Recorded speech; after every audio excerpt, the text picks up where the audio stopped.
The Heart of Art is sponsored in part by the Texas A&M University Art Galleries, which includes the Stark and Forsyth Galleries located inside the MSC. The galleries provide a variety of opportunities to experience art exhibitions, events, and hands-on activities. More information at uart.tamu.edu.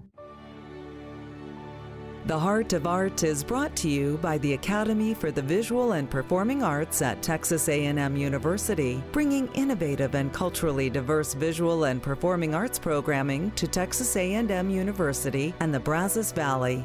The Academy for the Visual and Performing Arts fosters the creativity of our community via the transformative power of the arts.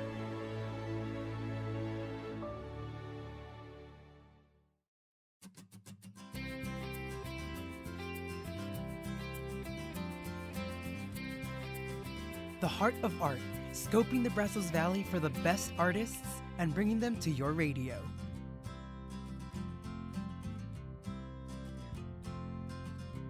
Howdy, Aguiland, and welcome back to the KMU Studios. My name is Hector Nino, and you're listening to The Heart of Art. Today we have a very special show planned for you. We have two guests in the studio today, and that is Matt and Mary Barringer. And they are here representing the Friends of Chamber Music. They have been loyal supporters for around 10 years, and Matt is now on the board of directors for the Friends of Chamber Music, and they will be giving us a rundown of what this new season will bring for the 2023 and 2024 season. And if you are listening right now, you actually have the opportunity to win a pair of tickets for the Friends of Chamber Music's first concert this season, and this concert will bring together the winners of the 2022 Van Cliburn International Competition, which consists of silver medalist Anna Janushini and bronze medalist Dimitro Choni. And this will take place at Rudder Theater Sunday, September 10th at 4 p.m. If you are able to attend on September 10th, you can visit tx.ag/Cliburn giveaway. That's tx.ag/Cliburn giveaway, CLIBURN giveaway. With this link, you can fill out the information to have a chance to snag those tickets. The winner will be able to pick up their 2 tickets at the will call at the MSC box office on the day of the concert, starting at 4 p.m. And Friends of Chamber Music recommends that you arrive early for the pre-concert performance by the A&M Consolidated High School String Orchestra. And that'll take place in the exhibit hall adjacent to the Rudder Theater. And I encourage everyone to try and catch this performance by our very own students from College Station. And once again, that link to get those tickets is tx.ag/Cliburn giveaway. All right, let's get back to the conversation with Mary and Matt Barringer.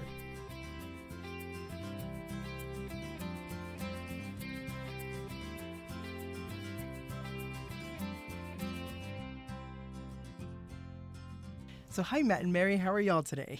Hello. Good. Really great. Thank you for having us. Of course. Thank y'all for stopping by. I can't wait to see what's going to happen this season. I mean, last year, Friends of Chamber Music brought some great artists here to the Brazos Valley. One of them was Samara Joy, who shortly after went on to snatch 2 Grammys. I mean, that's amazing. And even Midori was here for the 40th anniversary of her debut. Yeah. And that was amazing. Oh, yeah. That was an amazing performance. So I can't wait to see what this season brings. But if you've listened to the show before, you know that I like to get the personal stories of my guests before we go into the nitty-gritty. So I wanted to ask you both, how did you end up here in the Brazos Valley? Well, I came here to go to A&M in 1980 and never left. I met Mary the semester before I graduated, and we ended up getting together and getting married and buying a house, and she got a degree and another degree, and we're still here. Wow, so you all met here at A&M as students, right? And we did, yes.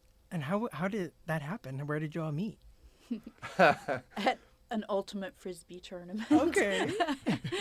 I was here, I had graduated from North Texas at Denton, and I was living here thinking I was going to pursue a teaching certification. And then he was playing Frisbee, and my ex-boyfriend was playing Frisbee. Okay. And that's how we met. That sounds like the beginning of a really good movie. Okay, so where did the love for music grow? I'm sure this was before you all even met, so I'm going to start with Matt first. Where did that love for music start? Well, I've loved music all my life, really. I took piano lessons when I was a kid for about 3 years, and I just remember always liking to hear the radio driving around in my mom's car, and I'll never forget the first time I saw live music. We were in the park in Kokomo, Indiana, in the daytime, and there was a jazz band playing, and I was just enthralled. I was like, wow, that's really neat. You know, it's like, that's really, really cool. I remember being at a circus, and they had they had some booth with people playing ragtime jazz at a place called Your Father's Mustache, and people were dancing and drinking beer and eating peanuts and having a good old time, and that just stands out in my mind. So I've just always liked music, and I have to have live music in my life. Right, yeah, so important. And what about you, Mary? Matt and I interact with music really differently. I have always loved lyrics, and our friends make fun of me because any song that comes on, I can sing every word to it. Oh, yes. If I like it, I really love the stories that songs tell, and I really connect with music much more that way. We react to music so differently. He's an engineer, and I am a school psychologist, and I'm all about the words and the stories, and always have been. And then we both really started listening to chamber music more when we started going to Maine in the summers. There's a town called Blue Hill that we go to in the summer, and they have an amazing chamber music summer program at a place called Kneisel Hall. And we started going to concerts there with his father, and that was about 13 years ago, and that's where we really started listening more to chamber music. Okay, and would you say, Mary, that your chosen instrument is the voice then? Are you a singer? Oh, goodness, no. Oh, he's laughing. That's kind, isn't it? No, he's right, though. No, I'm absolutely not a singer. I like poetry, and I like lyrics, and I love when something is really beautifully phrased verbally. Mm-hmm. Like he listens to musical phrasing. I listen to verbal phrasing in music. Right. And so I'm about the words, but no, I cannot carry a tune in a bucket. Mm-hmm. And I don't play any instrument. Oh, really? Okay. And Matt, do you still play the piano? I don't. I used to play guitar and bass in bands and stuff, but Okay. that's past. I still have my equipment, but I can't get rid of it because mental block there. But no, I just listen to music at home and out at concerts when I can get a chance. All right. Awesome. So you're still an avid experiencer of live music. That's great. I'm wondering how the musical experience changed for you when you started attending live music together. I know that you all focus on different things with the music, but is there anything that has made listening to music live special when you're together?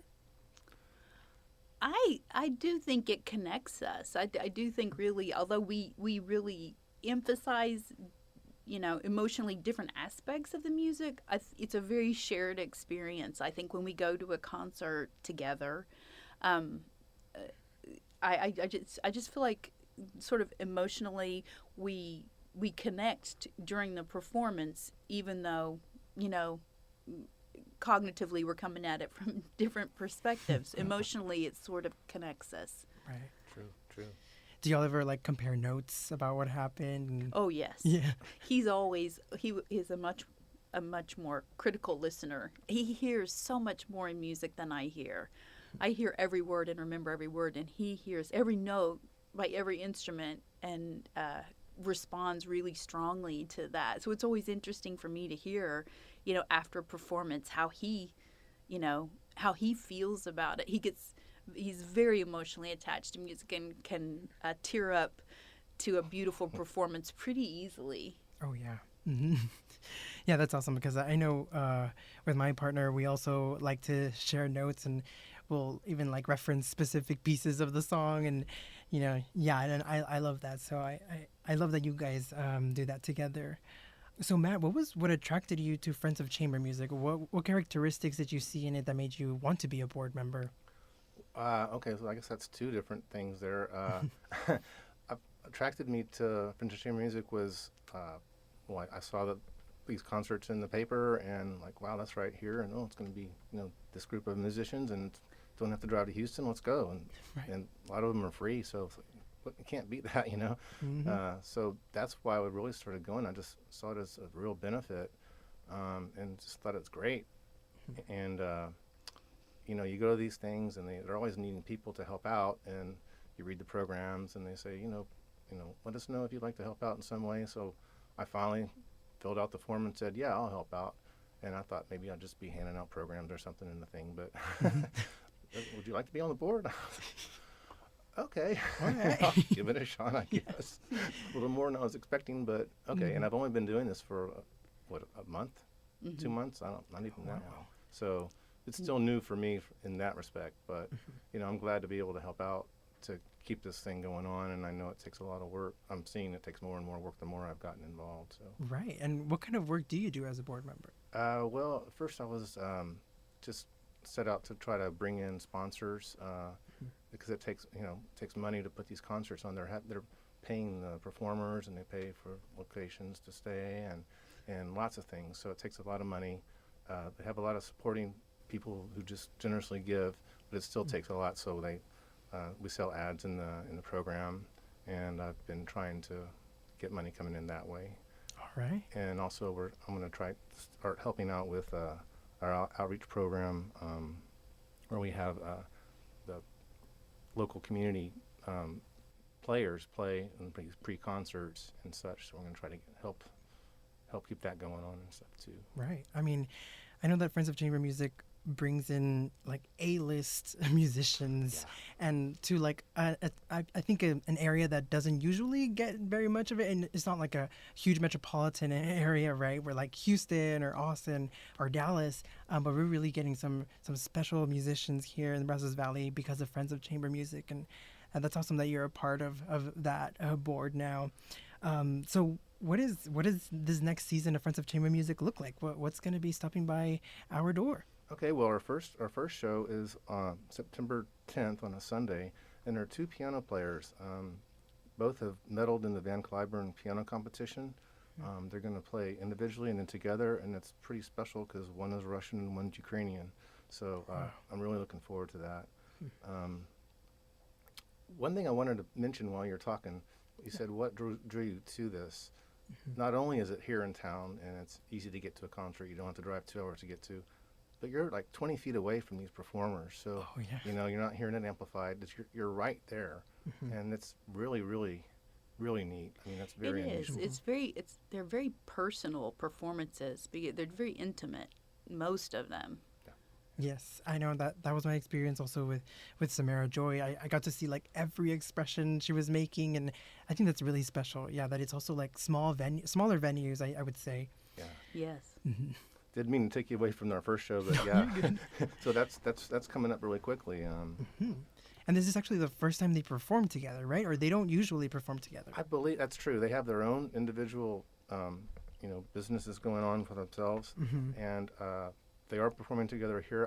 I did read up on them. I think they performed somewhere else before as well, but it's very unusual for them to be doing that. Yeah, with such a busy schedule, I bet it'd be hard to find some time. Yeah. And what's next? The next one is Friday, October 13th in Rudder Theater. By the way, the first one is in Rudder Theater, which is a great place to see a show, by the way, because we have Rudder Auditorium, which is nice, but it's so large. Rudder Theater is a much smaller venue, and again, you might not be 20 feet. The front rows might be 20 feet, but you're still really, really close. So Friday, October 13th, we have Jazz Grammy Award winners.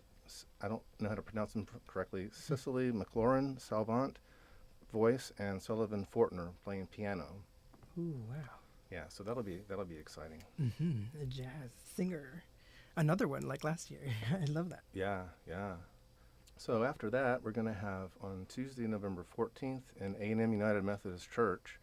By the way, let me mention we're getting really, really established players in here, and they have bigger audiences, so now we're having some in Rudder Theater, and those are typically you must pay to get in to see those. Right. But the ones at A&M United Methodist Church are still free, and also we have one I'll be talking about in Century Square that's also free. So the third one is Parker Ramsey playing harp and Brandon Patrick George playing flute.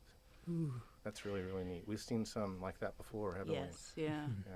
I don't think I've seen these people play before, but the combinations of instruments is something you don't usually see when you go to Houston or something to see a concert. Right. I can imagine it's going to be like ethereal. Yeah, yeah. And then the fourth show we have on Thursday, February 29th, is Quartetto di Cremona from Italy. And that's going to be at A&M United Methodist Church as well. So that'll be a free show, actual chamber music type concert. I bet the Methodist Church also has like a very nice acoustics, I would think. Very Yeah, nice. it's really neat. Yes. Yeah. Yeah, especially for chamber music. I mean, that's Mm-hmm. the place to do it. Sure is. And then we have, on April 8th, we have at Century Square. Now, this is really interesting. So we get people from, away, usually they're away from here. I don't know if we've had any concerts by people from the Brazos Valley, but this particular one, it's a solar eclipse project. So that day, April 8th, there's going to be a near total eclipse of the sun here in Brazos Valley. Really? So at 1:39 p.m. at Century Square, there's going to be this show where David Wilburn is composing a piece. That'll be presented. I think it's possibly going to be a wind instrumental piece of music, and that'll be the Brazos Valley Astronomy Club is also involved with this. So, Wow. as I understand it, they'll be playing music and some kind of video before the closest part of the eclipse, and then there'll be like a 4 minutes of silence, and then there'll be more music after as it starts to wane. Oh, So, wow. and that's by local people. So that's interesting. We have local people putting on a show here for that, and it's a very interesting concept. Yes, Right. that should be really great. Yeah, I mean, mixing music with astrology, that's going to Right. be a very interesting experience. Yeah, I can't wait to hear that. Mm-hmm. And then our last scheduled show is Chanticleer, which is an a cappella group. They won their Grammy Award-winning ensemble. They've been around for 40 years, and I just listened to them before I came out here and it's sometimes listen to chant. I listen to all kind of music. I'm all over the place, and chant. They established this group because there was a very severe lack of chant music being performed. So they started with that, but now they sing other things as well. And it was interesting to hear the sound from the 70s and the sound of 2023 on their recordings. Wow. So All right. And would that be the last one for this season? that's the last one of this season. That's Thursday, April 11th in Rudder Theater. All right. Awesome. And if people want to revisit all of these that you mentioned, is there a website that they can visit? Yes. It's fcmtx.org. Okay. Awesome. And just to recap, the next concert would be September 10th, correct? Correct. Okay. And that one's going to be at Rudder Theater as well. Also, during these concerts, some of these, we like to get the local kids involved. We oftentimes will have pre-concerts. Before the concert, we'll Right. have local students playing, and that's really neat. There's one scheduled for our first one on September 10th. We're trying to get something together for the jazz concert on October 13th. So that's really nice. The kids get to play in front of people, more experience. Right. Get some local talent in there as Yeah, well. yeah. I love that Friends of Chamber Music is doing that. All right. Well, Matt and Mary, thank you so much for stopping by and showing us what this season is going to be. I can't wait to go see these great performers, and I can't wait to see y'all there. Okay. Thank Very you good. so Thank much. you so much. Of course. All right, you guys, we will be going on a quick break, but do not go anywhere. We will be right back.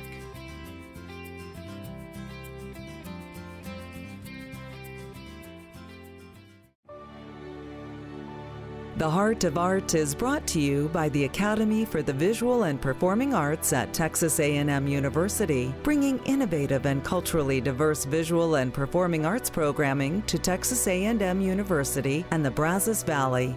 The Academy for the Visual and Performing Arts fosters the creativity of our community via the transformative power of the arts.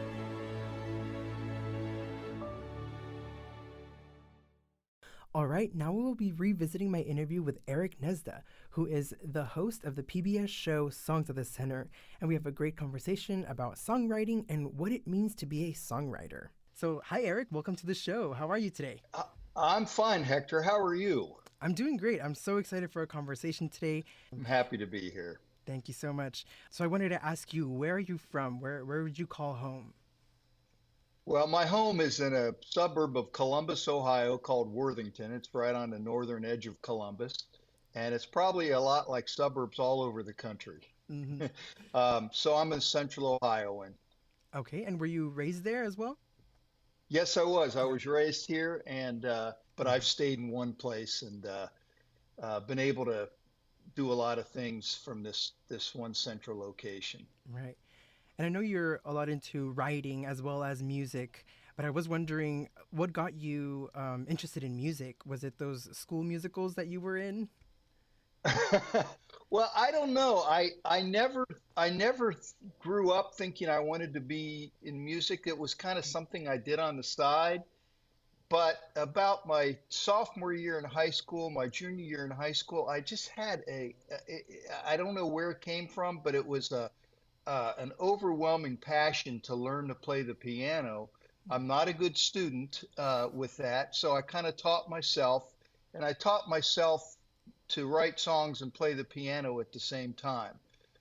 So it's just something, it's a passion that took me, I don't know why, but once I discovered that, I, you know, put a lot of other stuff uh, to rest, like my athletic career and all that, and really got into music and writing.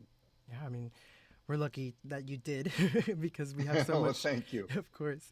Um, and so, did you have any like important teachers? I know you taught yourself piano, but were there any, Right. yeah, any? Well, back in my day, today, if you're 16, 17, you want to go to college and study songwriting, there's all kinds of places you can go. You can go to Belmont or, other places, University of Miami, and they teach songwriting there. Um, but in my day, you had to listen to people you liked. And for me, that was Jackson Brown and Jim Croce and Janis Ian and all the singer-songwriters of the 70s. And I learned their songs. They were my teachers. And Wow, luckily enough, we'll get to this later. Some of them have been on my show. wow, So it's been a real wild ride. yeah, full circle moments for you, I bet. Right. Hmm. So I wanted to talk a little bit more about what impacted you to write music, and I know that one of your songs, "Daddy's Wheels," is about your father's diagnosis of multiple sclerosis. Can you Right. tell us about his diagnosis and why it was important when he was diagnosed? Yeah. I'll tell you, I don't think that. Let me start out by saying that whenever somebody asks me about my life, Hmm. I say the first thing that you need to know is that my dad was diagnosed with multiple sclerosis 3 days after I was born. Right. And, again, that was a time when they didn't quite have the treatments that they have today. And it was a very uh, debilitating disease. And the song, I mean, every aspect of my life, I think has to do with that. He was a very funny man, so I learned the value of humor through him. But he was also very aesthetic, very attuned to politics, very aware of that stuff. And he knew more about what was going on in the world from his four walls than, people out in the world know. Wow. And so one of the things that when I was growing up, back in the day, there'd only be a couple photos of your picture of your parents and grandparents because that's all there were. Today, it's like, do you want to see 10,000 pictures of my grandfather? No, I don't. I'd like to see one. But back then, we had a couple pictures of him lying around, and one of him was on a bicycle. He was about 12 years old. He just had the world in front of him. He was smiling and all this, and that was part of his paper route that he had. And my aunt told me this funny story about how, he'd go collect for his paper route, and before he got home, he'd spend all the money on ice cream and cola. Oh, yeah. Um, but there was this picture of him on his bicycle, and that was the impetus for the song "Daddy's Wheels." Yeah, I mean, You mentioned that he was very humorous. Did he impact the way you tell stories? Oh yeah. I mean, you grow up in that environment, and you just pick up on it. And one of the highest compliments that I've gotten in my life is like when someone says you're just like your father was, or whatever.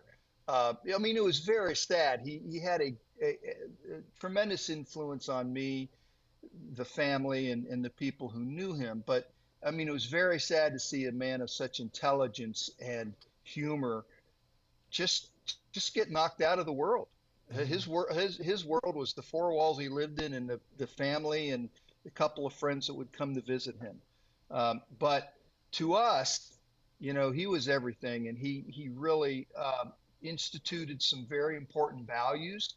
Not so much by what he said, but how he lived. And for me, what I learned from him is that as long as you're breathing, there's a purpose for you. You can still love and connect and think, and so you can accomplish a lot even though you're not in the world with people. Right. And I mean, I feel like you definitely found your purpose. You went to Ohio Wesleyan to study journalism and then got Right. your MFA at the Rainier Writing Workshop at Pacific Lutheran University Right. in creative writing. I'm interested into why not going to music? Why journalism specifically? Well, that's funny. First of all, I want to tell you that in all my years in the music business, I've only met probably less than a handful of people who really majored in music. Hmm. And a lot of us don't read music.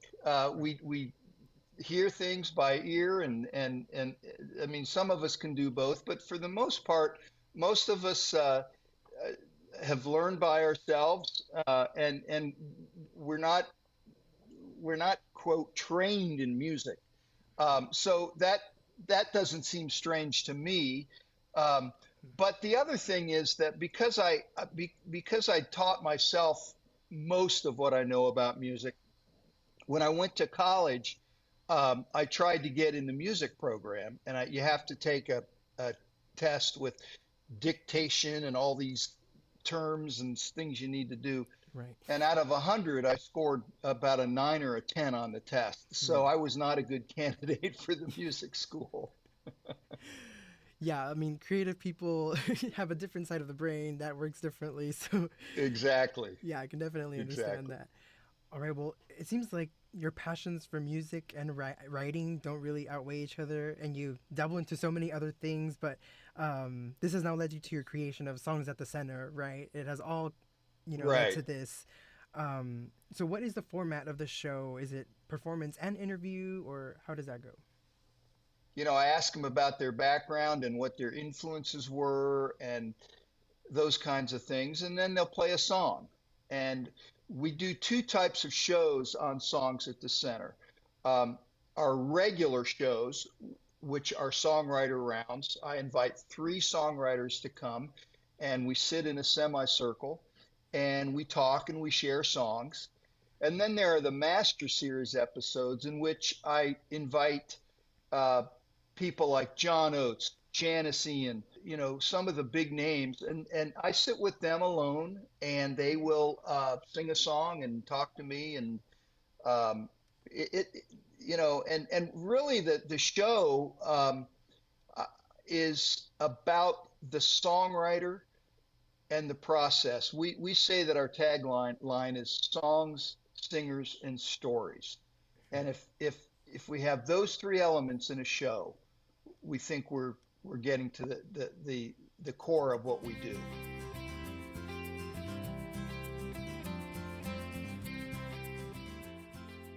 All right, you guys, that is the end of our show. Thank you so much for listening. And once again, if you missed that link for the very first concert of the Friends of Chamber Music season, that is tx.ag/Clyburn giveaway. tx.ag/Clyburn giveaway. I'm Hector Nino, and you've been listening to The Heart of Art, a production of 90.9 KAMU FM. You can find all of our shows anytime at kamu.tamu.edu.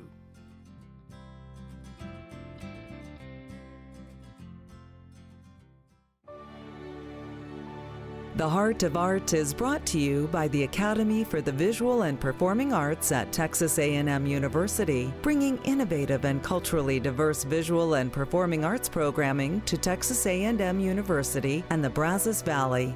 The Academy for the Visual and Performing Arts fosters the creativity of our community via the transformative power of the arts.